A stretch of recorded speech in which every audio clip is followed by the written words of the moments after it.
I didn't lie. I just didn't tell you, she said when I found out about the trip with her ex, so I told her nothing when I left. Now she's wondering where it all went wrong. Hey viewers, before we move on to the video, please make sure to subscribe to the channel and hit the like button if you want to see more stories like this. Thanks. I used to think that honesty was the simplest thing in the world. You either told the truth or you didn't. It wasn't a spectrum. There weren't footnotes or exceptions. At least, that's how I lived my life. Maya was different. She had a way of bending words until they worked in her favor, like reality was just another marketing pitch. Maybe that should have been my first clue. She worked in marketing after all, always spinning things to sound prettier than they were. When we met 3 years ago, she was this bright, quick-witted woman who made everything feel alive. I was the quiet one, the grounded one. She used to tell me that's what she loved about me, that I made her feel safe. I didn't realize until much later that safe was just another word for temporary in her vocabulary. Our life together wasn't flashy, but it was steady.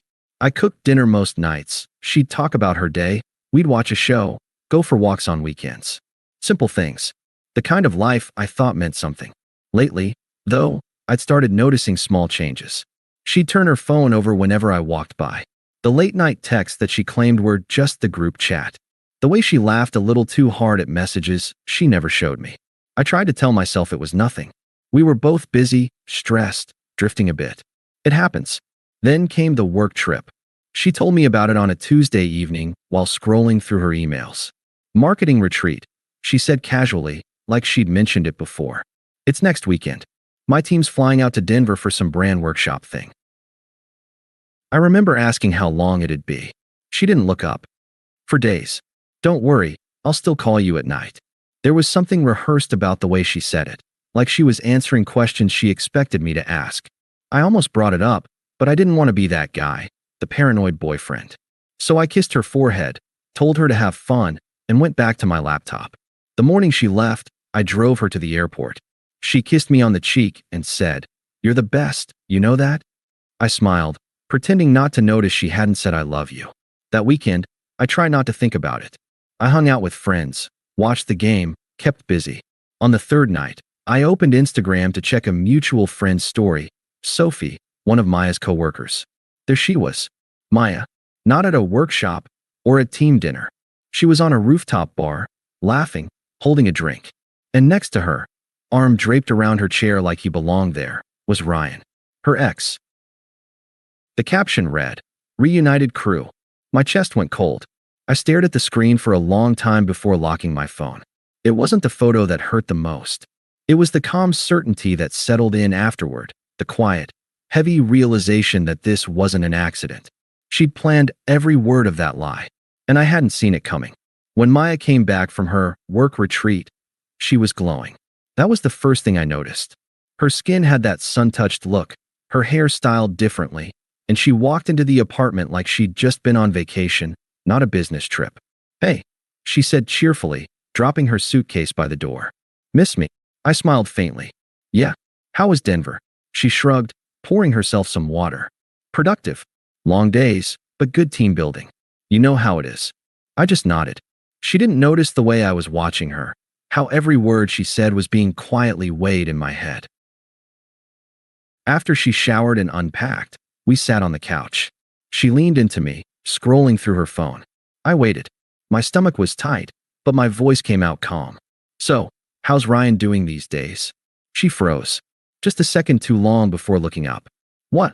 I met her eyes. "Ryan, your ex, the one from that rooftop bar in Denver." Her phone slipped slightly in her hand. "What are you talking about?" "Sophie posted a photo. You and Ryan were there. Looked like a fun time."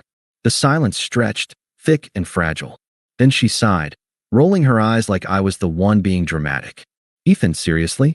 That was nothing. He just happened to be there. We ran into him by chance."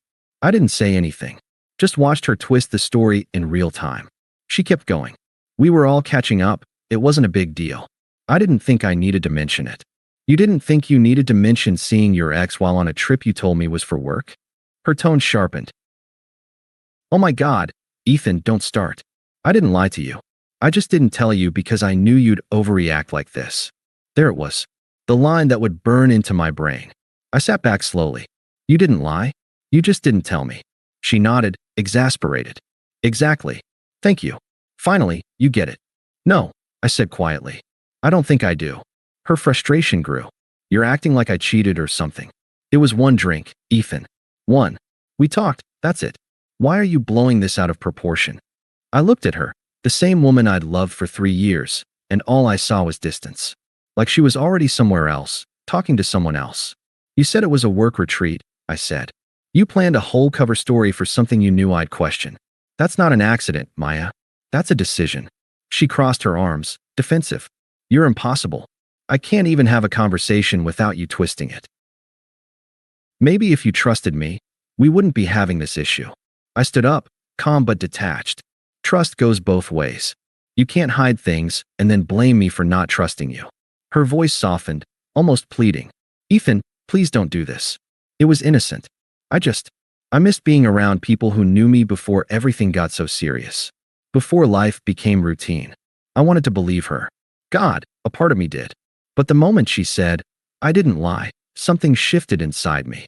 It wasn't anger. It was clarity. I realized that she didn't see truth the way I did. To her, it was something you edited, not something you lived. So I just nodded. All right. She looked confused. All right. That's it. Yeah, I said softly. You didn't lie. You just didn't tell me. She blinked, unsure whether I was agreeing with her or mocking her. Then I went to the bedroom, closed the door, and sat there in silence, staring at the half-packed suitcase in my closet. Because I already knew what was coming next. After that conversation, something in me went quiet. Not the kind of silence that comes from anger or punishment. It was deeper than that. It was the silence that comes when you realize a bridge has already burned, and you're just standing in the smoke, waiting for it to settle. Maya, on the other hand, seemed convinced that everything was fine. The next morning, she acted normal.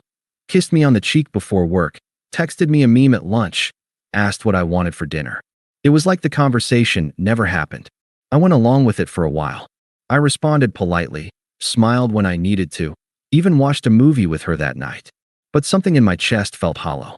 Every word she said echoed with that same tone from before. I didn't lie. I just didn't tell you. She thought she'd solve the problem by ignoring it. But what she didn't realize was that I'd already stopped fighting for it. Over the next week, I started to pull back, slowly, quietly, methodically. When she talked, I listened less. When she touched me, I didn't reach back. My responses became shorter. I wasn't cold, just distant enough that she noticed. Are you okay? She asked one evening as we sat on the couch. Yeah, I said. Just tired. Work? Yeah. She studied me for a second, trying to read me. You've been quiet lately. I guess I have. She frowned but let it go, probably assuming it'd pass. But it wasn't going to. I'd made a decision. I just hadn't told her yet. I started moving things out one piece at a time. First my spare laptop, then a few shirts, then the old duffel bag with my tools. I told her I was taking stuff to the office to declutter. She didn't question it. Every night, when she'd fall asleep, I'd sit in the living room, looking around at the apartment we'd built together. The framed photos, the fake plant she insisted on buying, the throw blanket she loved, all of it felt like props from someone else's life. I thought about how easy it had been for her to hide something so deliberate behind a smile. How easily she'd twisted the truth until she could live with it. I realized that I didn't want to spend another year wondering what else she wasn't telling me. A few days later, she made dinner, pasta with garlic bread, and put on music. She was trying. I'll give her that. Halfway through eating, she leaned forward. Ethan, can we just move past this? She asked. I hate feeling like you're still mad. I'm not mad, I said. Then what? I'm just done. She laughed, confused. Done with what? With pretending. Her smile faltered. You're being weird lately. Did something happen? I met her eyes. You happened. For a moment, she looked genuinely hurt, but then her expression hardened. You're really going to throw everything away because I didn't tell you about one stupid drink? I didn't answer. I just got up, took my plate to the sink, rinsed it, and left it there.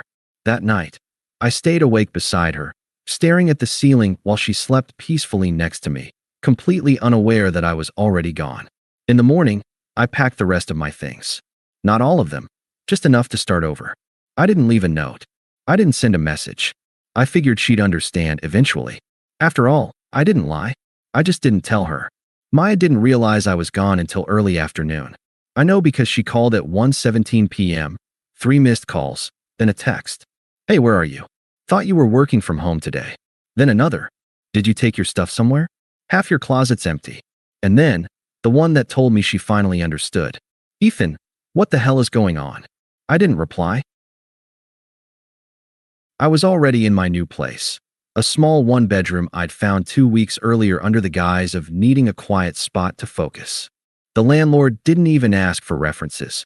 He just handed me the keys and told me to enjoy the peace. It felt fitting. When Maya showed up that evening, I wasn't surprised. She had that same sharp energy I'd seen when she was caught in a lie, part panic, part defiance. She knocked hard at first, then started ringing the doorbell over and over. I opened the door halfway, calm as I could manage. Can we talk? She demanded, stepping forward like she owned the place. I blocked the doorway. About what? She stared at me like I'd lost my mind. What do you mean, about what? You disappeared. You moved out without saying anything. I didn't disappear, I said quietly. I left. That's not the same thing. It is to me. She threw her hands up. Ethan, this is insane. You're acting like I cheated or something. I didn't. You know I didn't. I know, I said. You just lied by omission, right? That's what you called it. Her face twisted in frustration. Oh my God, are you really doing this? Over one drink. You're seriously that insecure? That word, insecure, landed like a punch. Not because it was true, but because it was the same word she'd used to justify everything she did that crossed a line. Every time she texted her ex innocently. Every time she made plans behind my back because she didn't want to deal with my reaction. I wasn't insecure. I was exhausted. You know, I said, leaning against the doorframe. You've been telling yourself that for so long you actually believe it. That you're the logical one and everyone else is just overreacting. She scoffed. You're being dramatic. Maybe. Or maybe I finally see things clearly. Her tone shifted. She softened, tried to sound gentle. Ethan, come on. You're not thinking straight. We can fix this. I didn't mean to hurt you, okay? I just didn't want to make things awkward at work. You would have been mad if I told you. That's the point, I said. You decided how I should feel before I even had a chance to. She looked away, her jaw tightening. So what now? You're just done? That's it. Yeah. After everything we've been through. Especially after everything we've been through. Her eyes started to gloss over, and for a second, I almost wavered. But then I remembered the look on her face when she'd said, I didn't lie, I just didn't tell you. She hadn't been sorry. She'd been smug. Proud of her loophole. I don't understand you, she said quietly. You're really throwing this away. No, I said. You threw it away. I'm just walking out of the ashes. She stared at me for a long moment, her mouth trembling between anger and disbelief. Then she stepped back, arms crossed tightly across her chest. You're making a mistake, she muttered. Maybe, I said. But it's mine to make. I closed the door gently before she could reply. I stood there for a while, listening to her footsteps fade down the hallway, followed by the sound of her car starting. For the first time in months, I felt something that almost scared me. Peace. No shouting. No explaining. No mental gymnastics. Just quiet. Later that night, she texted me again. I can't believe you actually left. You're not even giving me a chance. I didn't respond. Then another. If you'd just talk to me, you'd see I never meant to hurt you. Still nothing. And finally, you'll regret this when you realize no one else will ever love you like I did. That one made me smile. Because for once, she was right. I didn't want anyone to love me like that ever again. The first week after I left, she went silent. No calls. No texts. No social media posts. Just nothing. And honestly, it was exactly what I needed.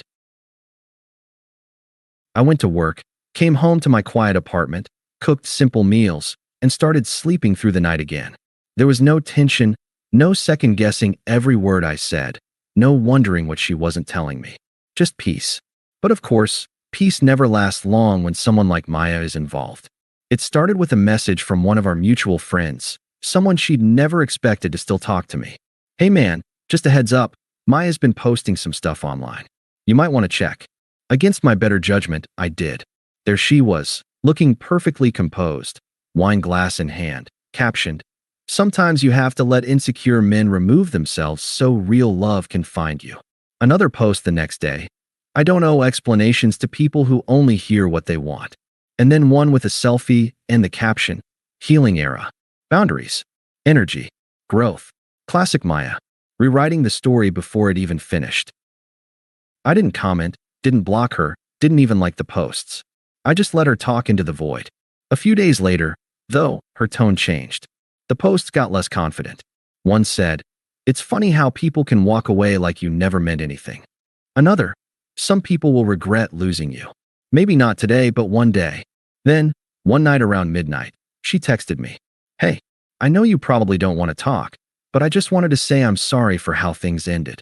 I stared at it for a while before replying simply, "It's okay. I'm not angry." She responded almost instantly, "You sound so cold." "Just calm." I wrote back, "Can we meet? Just to talk. There's nothing left to talk about." She didn't like that. Her next message came through in a burst. "You're acting like I cheated or something. I made one mistake. You could have at least tried." "I did," I replied. "For a long time." That was the last text I sent her. The next few weeks were strange. She'd swing between anger and nostalgia. One day she'd message something bitter, "You're not as perfect as you think." The next, she'd send something sentimental like, "I miss waking up next to you." I never replied to any of them. And as she spiraled, I started rebuilding. Slowly, but intentionally. I focused on work, reconnected with friends I'd neglected because Maya always found them annoying, and picked up running again. My boss even noticed the change and offered me a project lead position, the same one I'd turned down months ago because Maya said it would take too much of my time away from us. It hit me then how much of myself I'd given up to keep her comfortable. 2 months after the breakup, I ran into her by accident at a cafe near downtown. I didn't even recognize her at first. Her hair was shorter, she looked tired, like she'd been burning herself out trying to prove she was okay. She spotted me before I could leave. "Ethan." "Hey, Maya." We stood there in that awkward silence that only exists between two people who used to know everything about each other. "You look good," she said, her tone careful, rehearsed. "Thanks. You too." She hesitated, then laughed lightly. "So, you just never planned to talk to me again?" I didn't see the point. "That's cold." "No," I said. "It's final." She blinked at that, like she didn't know how to respond. "I thought we meant more than that." "We did," I said. "But meaning something doesn't make it right." Her lips parted, but nothing came out. For the first time since I'd known her, she didn't have an answer. After a few seconds, she sighed. "You really don't miss me at all?" I thought about it. About our laughter, the road trips, the late-night talks. Then about the lies, the manipulation, the constant half-truths. "I miss the idea of you," I said finally. "Not the reality." That one hit her. She just nodded, forcing a small smile that didn't reach her eyes. "Well," she said quietly, "I hope you're happy." "I am," I told her. And for once, it wasn't something I had to convince myself of. She turned to leave, and as she walked away, I felt nothing. No anger, no sadness, no longing. Just relief. Later that night, I saw another post on her page. "Sometimes losing someone is the only way to realize how replaceable you really were to them." I didn't react. Because she was wrong. She wasn't replaceable, just removable. And that's exactly what I'd done. 6 months. That's how long it took for everything to come full circle. By that point, I'd built a life that finally felt like mine again. My apartment didn't echo anymore. I'd filled it with music, books, and plants I never thought I'd keep alive. My mornings weren't heavy. My nights weren't silent. I wasn't waiting for texts that never came or decoding vague captions online. I was just living. It's amazing how calm life feels when no one is constantly testing your patience under the excuse of, "That's just who I am." Then, one Friday afternoon, as I was leaving the office, my phone buzzed. A text from a number I hadn't seen in months. "Hey, can we please talk? Just 5 minutes. It's important." "Maya." I didn't respond. But curiosity got the better of me when another message came through seconds later. "Please, Ethan. I just need to see you. I'm at that coffee shop we used to go to." I could have ignored it. I probably should have. But some part of me wanted to see her. Not to rekindle anything, but to see what remained of the person who once made me question my worth. When I walked in, she was sitting at our old table by the window, nursing a half-empty cup. She looked smaller somehow. Not physically, just deflated. Hey, I said, taking the seat across from her. She looked up and smiled weakly. You came. For a few minutes, I said. What's this about? She bit her lip, looked down, then back at me. I'm not going to lie. Things haven't been great. I stayed silent. Ryan, she started, then stopped. Well, that ended. Turns out he's not who I thought he was. I nodded slowly. They usually aren't. Her face tightened. I know I hurt you. And I know I don't deserve anything from you. But I can't stop thinking about how we were before all this. How you treated me. How you made me feel safe. There it was, safe. The same word she'd used when she first described me to her friends. The same word she'd used right before she traded me for excitement. Maya, I said quietly, you didn't want safe. You wanted validation. You wanted to chase whatever felt new, just to prove you could still get it. That's not fair, she said, her voice trembling slightly. Maybe not. But it's true. She looked down at her cup again. I just thought, maybe we could start over. Go slow. I've changed. I leaned back, watching her carefully. You said the same thing to him, didn't you? Her eyes flicked up, wide. What? When you got back together with Ryan. You told yourself you'd changed, that it would work this time. How'd that turn out? Her lips parted, but she didn't answer. She didn't have to. I'm not saying this to hurt you. I continued. I just think you confuse regret with growth. Missing something isn't the same as becoming better. She blinked, like the words physically stung. So that's it. You really don't want to even try. Maya, you burned the bridge, I said, calm and even. And then you stood there waiting for me to swim back. She laughed softly, a hollow, shaky sound. You sound different. Colder. No, I said. Just clear. She wiped at her eyes, quickly, as if embarrassed. I thought if I apologized, you'd. I don't know. Remember how good we were. I do remember, I said. That's exactly why I won't go back. Silence settled between us, long, heavy, final. She looked out the window, nodding slowly like she was finally realizing something that had been obvious to everyone but her. You really moved on, huh? She said quietly. Yeah, I said. I had to. She gave a small, sad smile. I'm happy for you. I mean that. I hope you figure things out too, I said. For your own sake. When I stood up to leave, she didn't stop me. She just looked up with this faint, lost expression, like she was seeing the version of me she'd thrown away and realizing there was no way back to him. That was the last time I ever saw Maya. A few weeks later, I heard through a friend that she'd quit her job, that she'd moved back in with her sister for a while. The healing era post stopped completely, and I didn't feel satisfaction, just distance. Because her downfall wasn't mine to celebrate. Her life wasn't my concern anymore. Mine had already moved forward. The promotion I took turned into a leadership role. I started mentoring younger guys at work, some going through breakups, some just trying to figure out who they were outside of relationships. Funny how life circles back like that. One of them asked me recently, how do you know when you're over someone? I told him, when their name feels like a memory, not a trigger. And that's where I am now. Maya's just a name I used to say a lot. A story I lived through once. If she ever tells it, I'm sure she'll spin it her way. How I gave up too easily, or how I changed after she left. But I know the truth. I didn't change. I just stopped accepting less than what I gave. Sometimes I scroll back through old photos, not to reminisce, but to remind myself of how far I've come since then. Because the best part of walking away isn't proving them wrong. It's finally being free from needing to. That's the real peace. And peace, once you find it, makes every lie, every heartbreak, every sleepless night worth it. Thanks for watching. Make sure to subscribe to the channel and hit the like button. What do you think about this story? Share it in the comments.